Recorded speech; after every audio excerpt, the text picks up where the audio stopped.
अगर आप नए हैं और आपने इस सीरीज़ की लास्ट 3 एपिसोड्स नहीं देखी हैं तो आप पहले जाके वो देख सकते हैं। हो सकता है वो आपको ज़्यादा फ़ायदेमंद लगे या आपके लिए मैच कर रही हो। इस सीरीज़ का नाम है find your IT career based on your personality. इस पूरी सीरीज़ में हम बात कर रहे हैं किस तरीके से एक नॉर्मल बंदा जो है आईटी फील्ड में आ सकता है।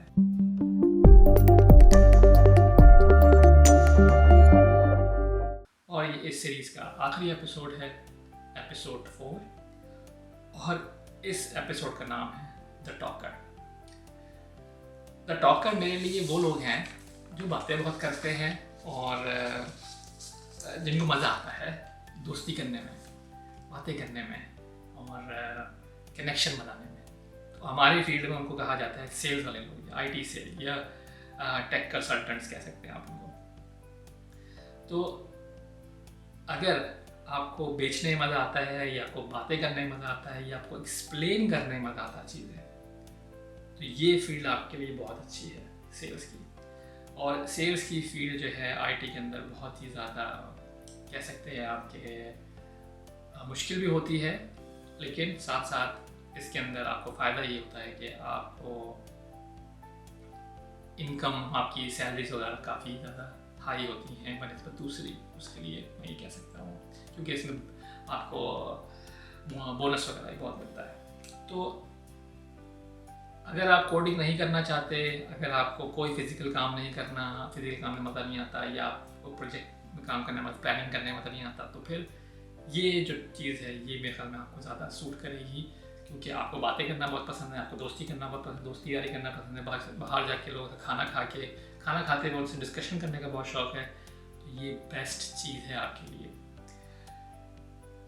इसमें बस ये होता है कि आपको, क्योंकि अगर आप बोलना तो आपको बहुत ही कॉन्फिडेंटली आप बात कर सकते हैं किसी भी चीज़ के बारे में, चीज़ों को एक्सप्लेन कर सकते हैं या चीज़ों को एक्सप्लेन करने में आपको मज़ा आता है। बेसिकली कोई भी नई चीज़ आपने सीखी आपको या आपको कस्टमर को चीज़ एक्सप्लेन करनी, तो आप बहुत ईजिली एक्सप्लेन कर सकते हैं और आपको मज़ा आ रहा होगा उस चीज़ों में करने में। और आपको एक बहुत ही इम्पॉर्टेंट चीज़ जो इस चीज़ के अंदर होती है वो ये होती है कि लोगों की प्रॉब्लम को समझना, कि सामने वाले कस्टमर उसके मसला है क्या, उसके प्रॉब्लम को समझ के उसको किस तरीके से आप सॉल्व कर सकते हैं जो आपके पास प्रोडक्ट है या जो चीज़ बेच रहे हैं। ये एक बहुत ही अच्छी क्या कहते हैं क्वालिटी होती है लोगों के अंदर जो इस फील्ड के अंदर आते हैं, इस वाली कैटेगरी के अंदर आते हैं। तो कौन कौन से इसमें अगर ऑफिशियल नाम कह लो कि क्या आते हैं, तो आईटी सेल एग्जीक्यूटिव होते हैं, टेक कंसल्टेंट होते हैं, या फैंसी नाम आजकल बन गया है, पहले था अकाउंट मैनेजर, अब फैंसी नाम हो गया कस्टमर सक्सेस मैनेजर। तो व्हाटएवर जो भी आप समझना चाहें आप ले सकते हैं। तो इस फील्ड के अंदर बस ये होता है कि आपको टेक की नॉलेज होनी चाहिए, मतलब टेक्निकल नॉलेज होनी चाहिए, नॉट मतलब इस तरह नहीं कि आप उसको कर सकते हैं। फॉर एग्जांपल आपको प्रोग्रामिंग नहीं करनी, आपको कोई चीज़ फिक्स नहीं करनी, लेकिन आपको नॉलेज होनी चाहिए कि आपका जो प्रोग्राम है करता क्या है, फॉर एग्जांपल, या ये प्रोडक्ट है करती क्या, और ये प्रोडक्ट करती क्या, मैं कैसे इसको एक्सप्लेन करूँ कस्टमर को, ये इसके अंदर आता है। और इसके अंदर एक और चीज़ आती है, बहुत अच्छी बात है इस चीज़ के अंदर एक और चीज़ होती है कि हमारे यहाँ कि अगर एक लिमिट तक जा सकते हैं, एक सेल्स वाला बंदा एक लिमिट तक जाता है कि हाँ भाई मुझे कस्टमर के पास गया, उसको बताया, फिर एक टाइम के बाद जाके वो स्टक हो जाता है क्योंकि उसको इतनी टेक्निकल नॉलेज नहीं होती। तो वहाँ पे फिर वो बोलते हैं ठीक है I will get back to you. और यही चीज़ जो है आपको सीखनी होती है कि किस वक्त आपको बोलना है कि I will get back to you, या मेरे पास जवाब नहीं है, किस तरीके से आप टैकल करेंगे। यही सारा काम है, यही सारी चीज़ें जो करनी होती है। और सिर्फ वही लोग कर सकते हैं जिनको इन चीज़ों में मज़ा आता है। हर कोई सेल्समैन नहीं बन सकता, ये मैं गारंटी से कह सकता हूँ।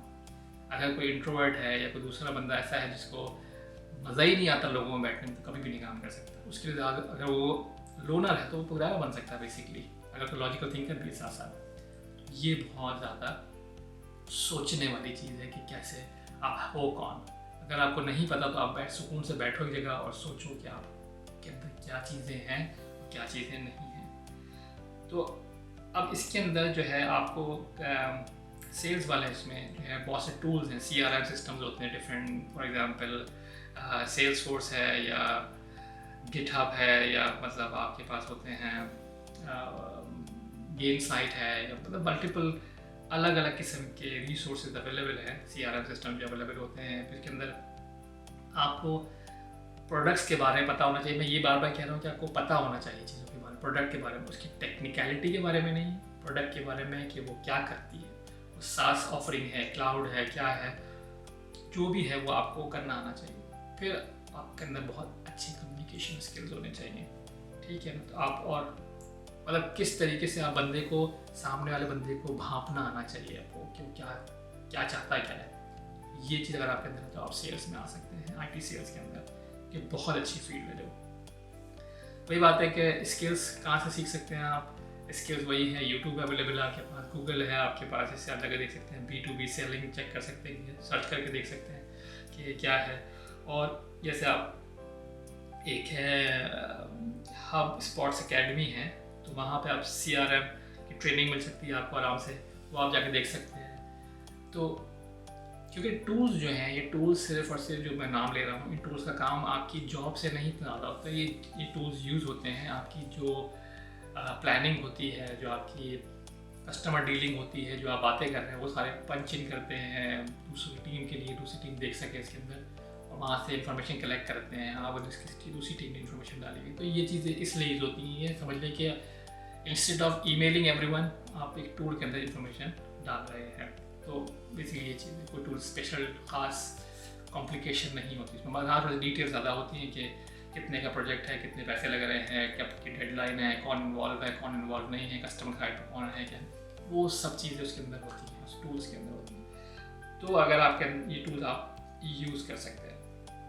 फ़ायदा, ये चीज़ें जो है इसका काम करने का तरीका वही है कि आपको पूरे वक्त फेस टू फेस होते हैं कस्टमर के साथ या किसी ने टीम के साथ, और आपको पूरे वक्त अप टू डेट रहना है कि क्या हो रहा है, क्या नहीं हो रहा है टेक मार्केट के अंदर। टेक्निकली नहीं, सिर्फ मार्केट की इन्फॉर्मेशन आपके पास होनी ज़रूरी होती है कि क्या क्या चीज़ चल रही है, बहुत ही हाई लेवल के ऊपर। और फ़ायदा जो मैंने बताया था, इसमें कमीशन बेस होता है बहुत ज़्यादा, तो कमीशन आपको अच्छा होता है, पैसे बहुत अच्छे होते हैं। और फाइनली कोई भी इसके लिए कोडिंग या टेक्निकल नॉलेज रिक्वायर्ड नहीं होती। तो अगर आपको लगता है कि आप बहुत अच्छे हैं सेल्स में या किसी और फील्ड के अंदर हैं और सेल्स कर रहे हैं, तो आप IT में आ सकते हैं विदाउट एनी प्रॉब्लम, कोई मसला नहीं है आपको। ये सोच लीजिए कि सेल्स वाले लोग जो हैं वो भी ईजिली मतलब जंप इन कर सकते हैं इस इदारा के अंदर, IT के अंदर भी, IT कंपनीज के अंदर जा सकते हैं। तो ये उन आप लोगों के लिए बहुत ही बेहतरीन चीज़ है।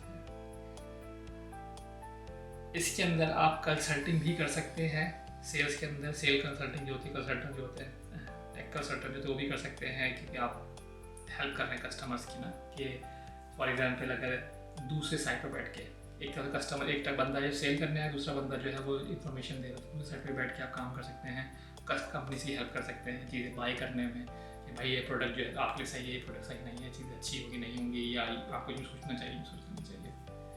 बस हमारी वेरी हाई लेवल आपको रखना होता है और उसके ऊपर काम करना होता है।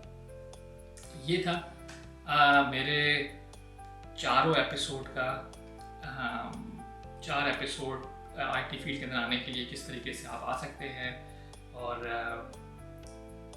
मेरी कोशिश इसमें यही थी कि वो लोग जिनके पास क्वेश्चन होता है किस तरीके से कौन सी IT की फील्ड में आ सकते हैं, IT कौन से डिपार्टमेंट या कहाँ पे फिट हो सकते हैं, तो उनके लिए मैंने कोशिश की बहुत ही बेसिक इंफॉर्मेशन आप किस तरह इन हो सकते हैं, इसमें किस तरह के आप लोग हैं, कि आपकी पर्सनैलिटी है, उसको देखते हुए मैंने ये चीज़ को बताया है।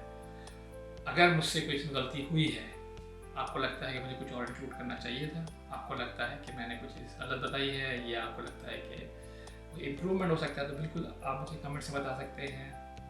क्रिटिसाइज़ करिए, शेयर करिए और कमेंट्स करिए, मुझे पता चलना चाहिए कि भाई लोगों को इस तरह का वीडियो अच्छा लगता है कि नहीं।